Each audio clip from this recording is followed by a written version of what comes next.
ভিক্ষুক রাস্তা দিয়া যায় আর জমিদারের পুত্র বধূও যায়। একজন সামনের থেকে আসতেছে, একজন সামনের দিকে যাইতেছে।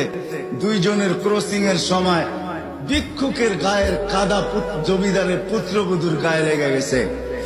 সে দুনিয়া আন্ধার করে ফেলছে, স্বামীকে টাইকা নিয়ে আসছে, বলছে ভিক্ষুক আমার কাপড় নষ্ট করে দিছে।